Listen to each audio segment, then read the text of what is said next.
Bonjour à tous, bonsoir à tous également.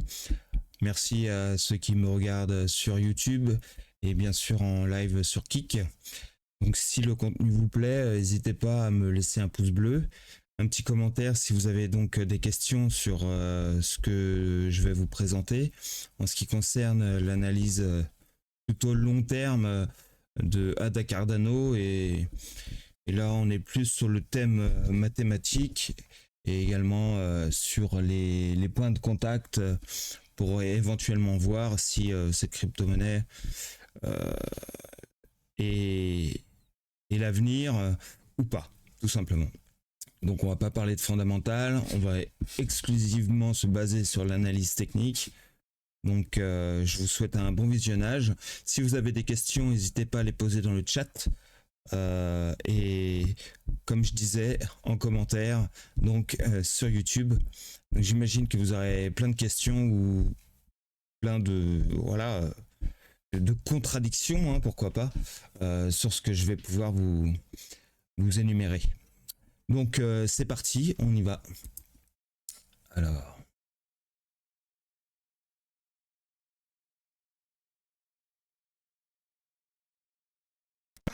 Donc je vous présente la charte du ADA Cardano. Donc qui est une crypto-monnaie qui date depuis fin 2017. Donc elle fait partie des vieux de la vieille.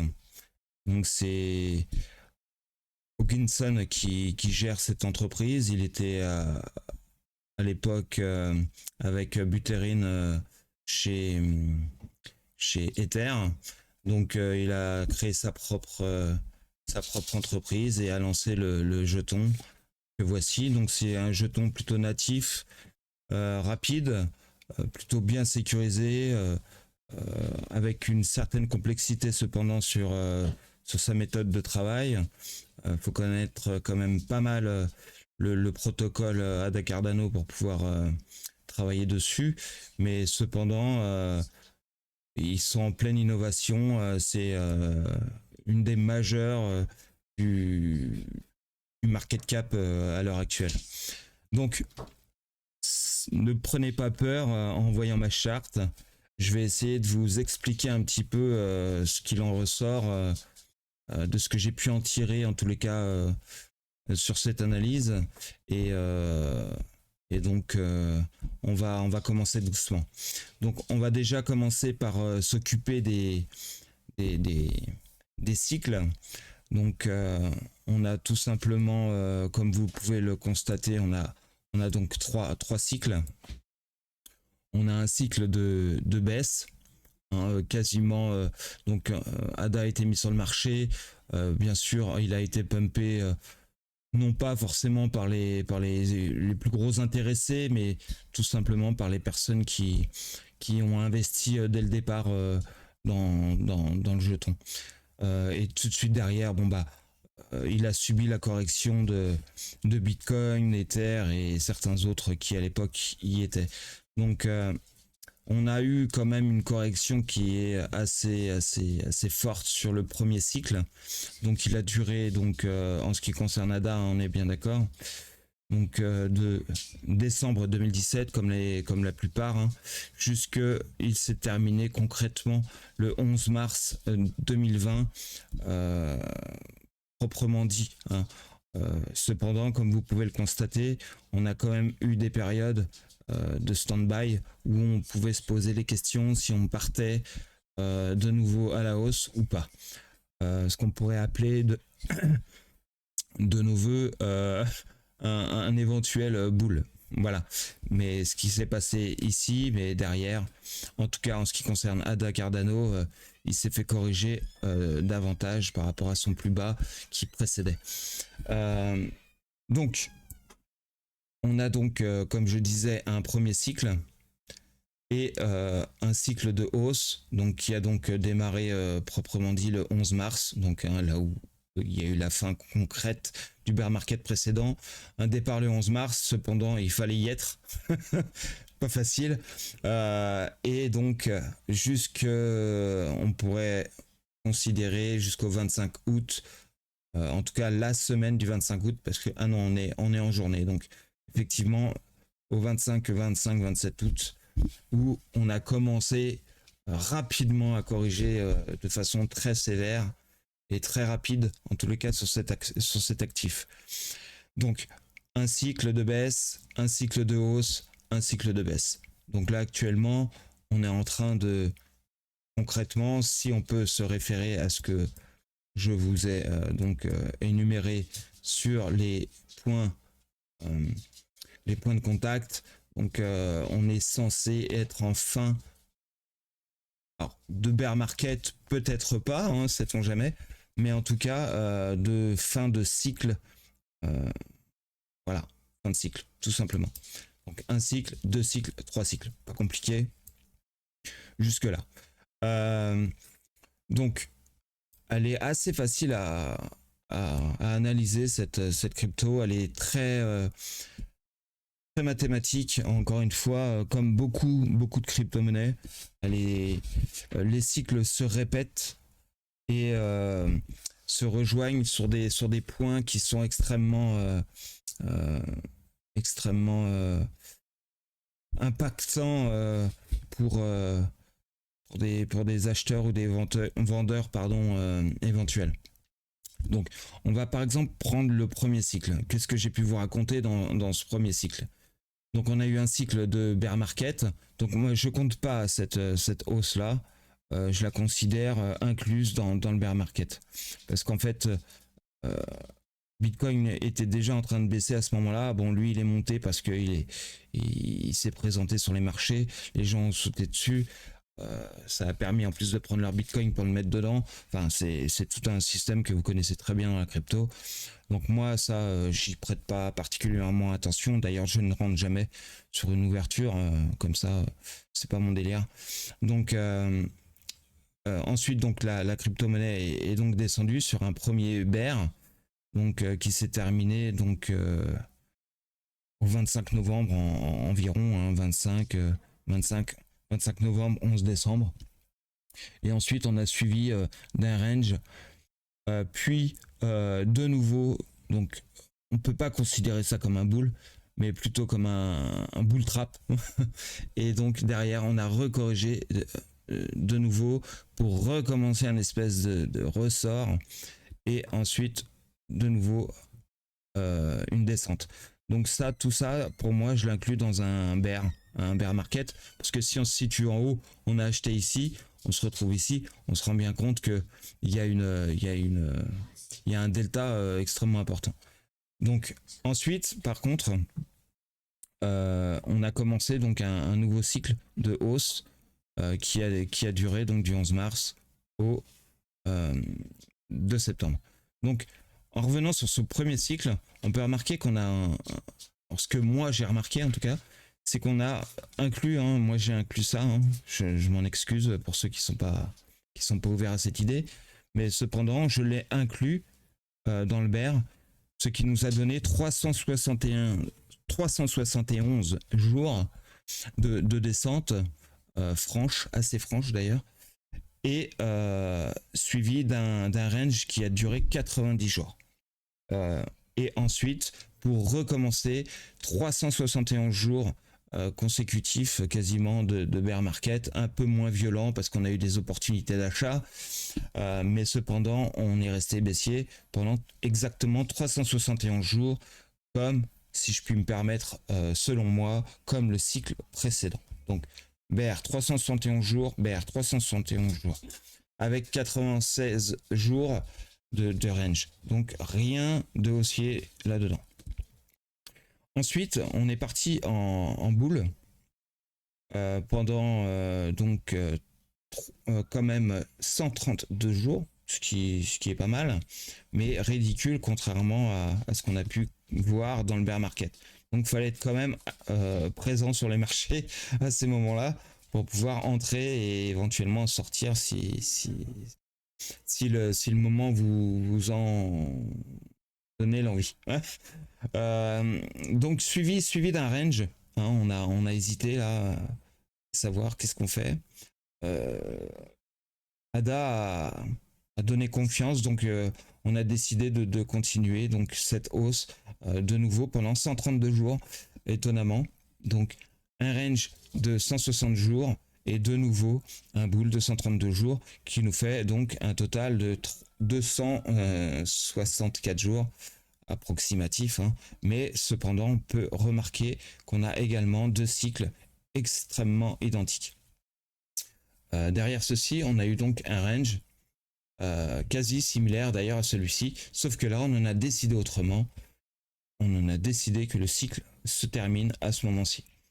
Donc on en arrive donc au cycle finalement, on pourrait dire actuel, hein. Cependant, selon moi, le bear market sur cet actif est terminé.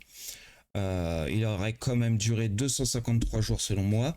Il se serait donc terminé, non pas concrètement, mais proprement dit, à la mèche donc du 10 mai 2022.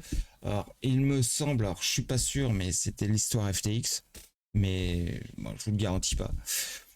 Et suivi derrière, donc moi, d'un deuxième bear en fait, qui a été donc c'est peut-être d'ailleurs celui-ci FTX. Je j'ai pas envie de vous dire de bêtises. Donc enfin, cependant, on a eu deux cycles baissiers consécutifs sans pause.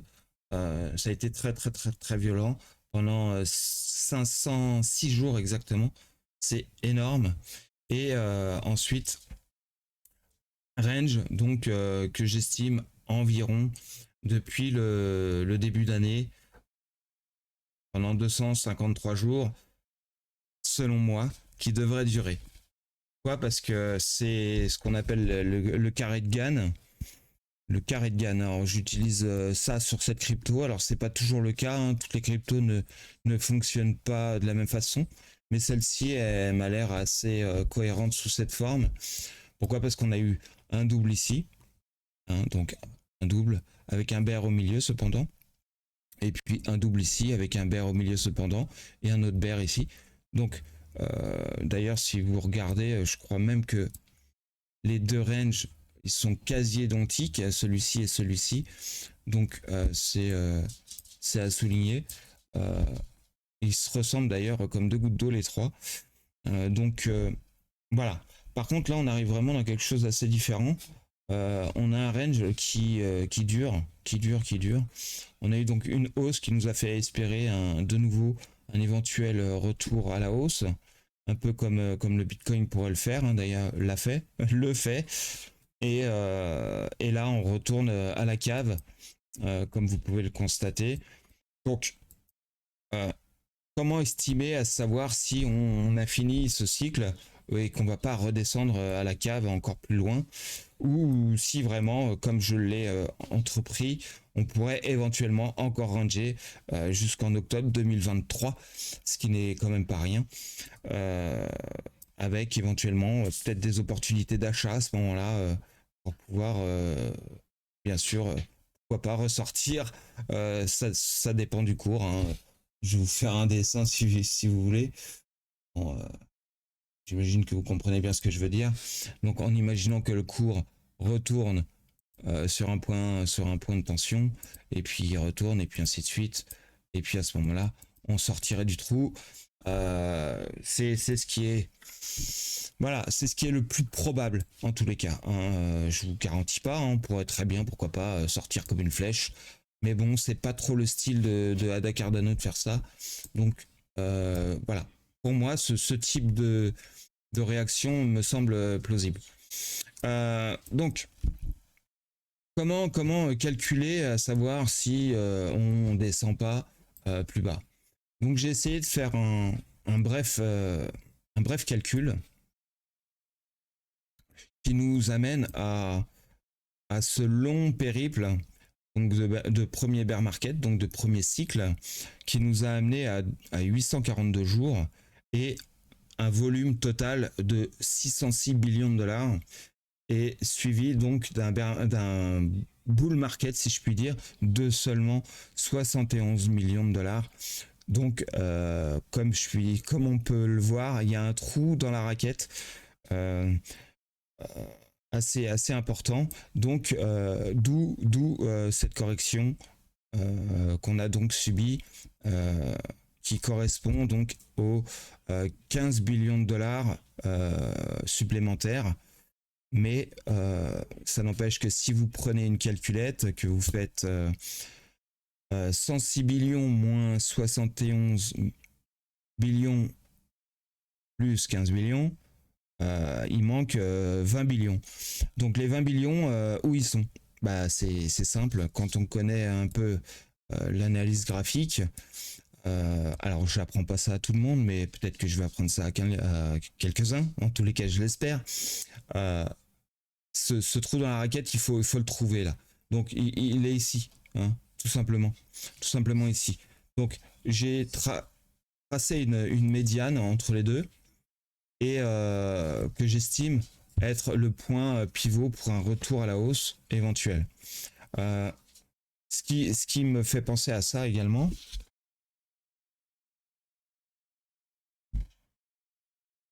Ok.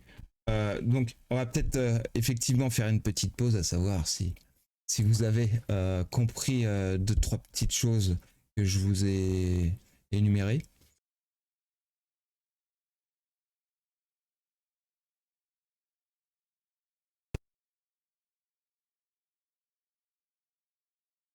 Donc, on continue. Donc, pas de questions. Euh, donc, euh, j'en étais J'en étais à qu'il manquait 20 billions. Donc vous pouvez remarquer que les 20 billions, ils sont donc dans cette tranche de prix obligatoirement. Donc ces 20 billions, je les ai déterminés du point à la ligne orange. Pourquoi? Parce que c'est le point où on est, à répertorier sur l'ancien bear market. Donc on se retrouve donc à ce point pivot ici. Euh, je vais vous le rapprocher si vous voulez. Ce point ici, et durant toute cette descente ici, jusqu'ici, jusqu'au range, en fait, la fin du range, ce qui nous fait 20 billions. Donc ces 20 billions, ils sont ici. Alors tout ce que vous pouvez voir ici, bah, c'est les grosses baleines, hein. Là, c'est le Covid, c'est tout ce que vous voulez. C'est en tout cas, c'est pas pour vous, entre guillemets. Ceux qui l'ont eu là, le train, franchement, bravo à vous. Si mes souvenirs sont bons, j'ai pas eu de Ada Cardano à 1 centime. Le meilleur prix, c'est 7 centimes. Donc si on regarde, c'est même pas ce niveau-là. Donc on va regarder. Ouais. Moi, je suis plutôt en moyenne de prix à ce niveau-ci. Donc c'est pas mal, hein, c'est pas mal, mais c'est pas la baleine, quoi. Bref. Donc, il manque 20 billions, et ces 20 billions, bah, ils sont tout simplement ici, de cette ligne orange là jusqu'ici. Donc là, vous avez le delta, et ce delta-là, où on va le chercher, tout simplement. C'est-à-dire que, pour être concret, où on descend directement. Ou alors, les 20 billions, on les garde, et on les diffuse dans ce qui est censé... euh, comment on les diffuse dans la market cap pour l'investissement, hein, tout ce qui a pu être fait sur Ada Cardano, et à ce moment-là on repartirait, et on serait donc dans les clous au niveau de des volumes d'achat sur cet actif. Donc il reste 20 billions, c'est pas négligeable. Euh, donc techniquement, il reste de la marge. Si on reprend les 100, pardon, combien il y avait de billions, hop, les 106 billions, donc si on reprend 90 billions ici, ça serait pas mal.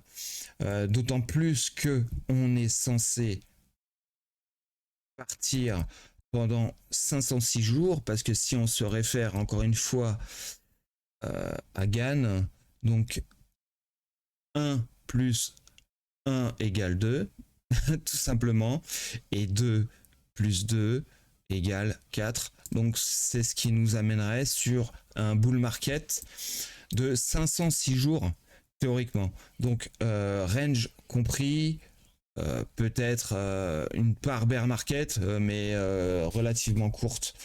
Donc voilà. Donc je pourrais vous dire encore pas mal de choses dessus. Donc on va faire comme ça pour qu'on puisse bien voir. Alors on a une première vague de baisse, une de hausse. Donc allez, on va dire hausse, 1, 2, 3, 4. Et donc on sera en vague 5. Donc il y a de fortes chances que ce soit la plus puissante en plus par-dessus le marché. Donc on va essayer de voir maintenant, pourquoi pas, voir si jusqu'à quel niveau on pourrait éventuellement penser à monter. On va faire ça ensemble. Donc n'hésitez pas, hein, surtout si vous avez des questions euh, ou des voilà, vous pouvez les mettre dans le chat sur YouTube, également en commentaire. Et donc on continue. Donc on va regarder ensemble. Alors on va peut-être voir selon tout simplement déjà les points de contact. On va continuer les points de contact pour voir si on peut avoir un avenir selon celui-ci. Donc on va y aller comme ça. Tout simplement, pour l'instant, on n'a que 2 points de contact à ce niveau-là, donc on va voir ce que ça peut donner. Mais cependant, on voit que on pourrait avoir quelque chose de plutôt assez puissant. Voilà. Je vais allonger tout de même. Alors, on va se mettre en semaine pour faire du long terme, parce que sinon, on va pas y arriver. Voilà. On se met en semaine. Donc, le but, c'est de partir du point 0, hein, quelque part, et puis d'essayer d'avoir le maximum de touches durant le bol qu'on a eu en premier lieu. Le bol ou le bottom, vous l'appelez comme vous voulez. Et on continue donc pour pouvoir continuer assez loin, pour pouvoir avoir de la marge. On va peut-être même se mettre en mois, je suis désolé. Mais si on veut vraiment avoir de la visibilité, on va devoir pousser un peu les murs. Voilà. Alors, je vais maintenant essayer de bien le positionner. Donc, hop, on va descendre un peu ça, parce que du coup, il est quand même assez loin. Faut dire ce qui est. J'ai peut-être été un peu trop fort. Hop, on va peut-être le mettre un peu moins loin. Alors, on a quelque chose de pas trop mal. Bon, dites-vous bien que ça joue, mais c'est sûr que arriver là-haut, c'est en milliers de dollars. Mais bon, rêvez pas quand même. Hein. On va rester serein. On va rester ouvert à diverses opportunités. Et on va faire la même chose ici, pourquoi pas. Donc hop. Donc là on peut peut-être descendre en semaine. Pour essayer d'avoir un peu plus de précision. Hop.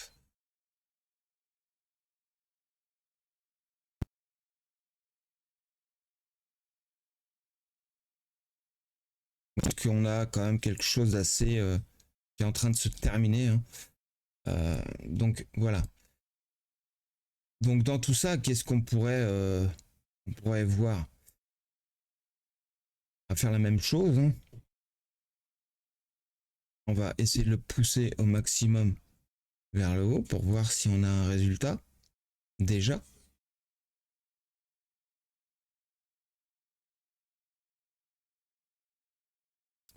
Est-ce que ça paraît pas mal? Parce qu'en fait, je vais me référer à cette zone-là parce que pour moi, la fin du bear market, elle est vraiment statuée mathématiquement. Donc si je change un peu ce protocole, ça va pas le faire. Donc voilà, le but, maintenant, on va prendre un Fibo. On va voir sur les cercles ce que ça donne. Donc un plus haut, on va bien le déceler. Il est ici. Hop. Et puis on va bouger ça. Et on va faire notre cercle de Fibonacci du plus haut au plus bas. Pas plus compliqué que ça.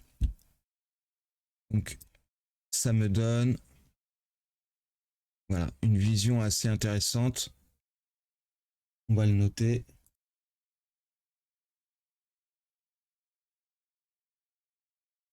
Voilà. On a deux points clés qui pour moi semblent les plus logiques, en tout cas sur un cercle de Fibo. Voilà, ça correspondrait à cette...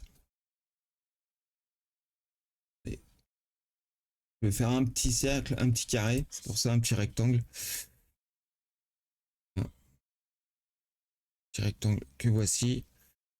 Donc voilà, plus ou moins dans cette zone-ci.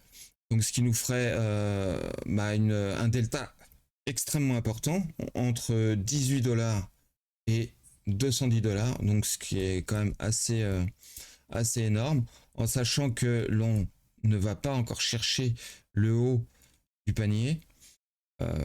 C'est pourquoi pas risible. On va quand même vérifier sur un Fibo standard, un retracement. Enfin, on va voir ça. Faire la même chose. Hop, hop. On va juste peut-être le décaler. Attendez, je vais le décaler ici. Ah, j'ai décalé mon cercle. Ah, attendez, je vais supprimer ce que j'avais fait, mon Fibo. Je vais le refaire ailleurs. Peut-être plus propre. Donc, notre plus haut, notre plus bas. Voilà, c'est tout simple. On va prendre donc tout simplement pour l'instant ce qu'on appelle une prise de bénéfice. Donc, vous voyez, un retracement classique de Fibonacci. Il me donne une target un peu plus basse, lui plutôt plus raisonnable, entre 5$ et 8$ pour les plus hauts. Et si on... Donc, je vais faire mon petit carré. J'imagine que l'extension de Fibo va me donner ce scénario-ci. Ah, donc, je vais mettre l'extension de Fibonacci. Voilà. Donc ouais, on est sous ce que moi je préconise en fait. Hein. Donc habituellement, je vous cache pas que en 2020-2021, je voyais plutôt des targets basses. Chose qui a donc franchement été le cas.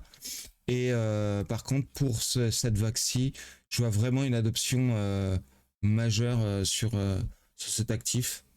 Donc, n'hésitez pas encore une fois à me dire ce que vous en pensez, si la vidéo vous a plu, si ce type d'analyse vous plaît, savoir si vous voulez quelque chose de similaire sur d'autres actifs, hein, quels qu'ils soient, hein, ça m'est égal.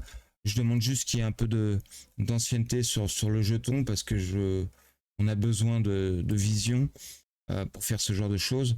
Donc, je vous dis en tous les cas merci d'avoir regardé cette vidéo. Vraiment un grand merci à vous.